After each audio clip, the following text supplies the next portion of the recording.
আপনারা যারা শসার দারুণ দারুণ ডিজাইন দেখতে চেয়েছেন, তো আপনাদের জন্য নিয়ে আসলাম আজকের এই ভিডিওটা। হ্যালো এভরিওয়ান, আসসালামু আলাইকুম, welcome to Monira news page থেকে জেসিকা ভিডিও। আজকের এই শসা দিয়ে যে 3টা ডিজাইন আমি করেছি, আপনারা অনেকেই ইনবক্স করেছেন যে জেসি আপু কিভাবে করেছো, একটু যদি শেয়ার করতে। তো প্রথমে আমি এই যে শসা নিয়েছি, নিয়ে এটাকে একটু আড়াআড়িভাবে কেটেছি, কেটে হচ্ছে যে পাতলা পাতলা করে একদম কেটে নিয়েছি।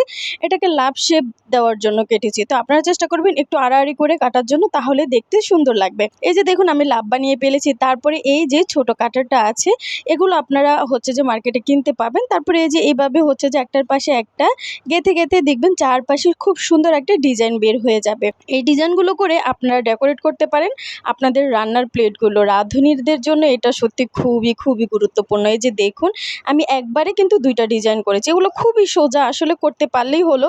তো আমি একটু পাতলা করে দিয়েছি যাতে দেখতে সুন্দর লাগে। এই যে দেখুন, তারপরে বাকি অংশটুকু থেকে আমি পাতলা পাতলা করে হচ্ছে যে শসাগুলো কেটে নিয়েছি। এখন আমি বানাবো একটা গোলাপ ফুল। তো গোলাপ ফুলগুলো বানানো খুবই সোজা।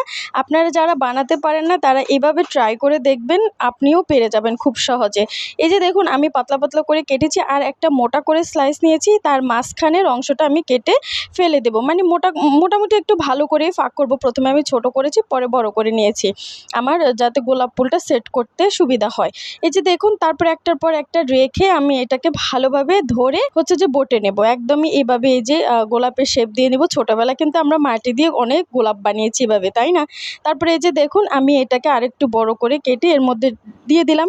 কত সুন্দর হয়ে গেছে দেখুন। প্রথমে এই যে এভাবে নিচের যে অংশটুকু ঢুকাবেন সেটা একটু কেটে সমান করে দিবেন, তাহলে কিন্তু সেট হয়ে যাবে।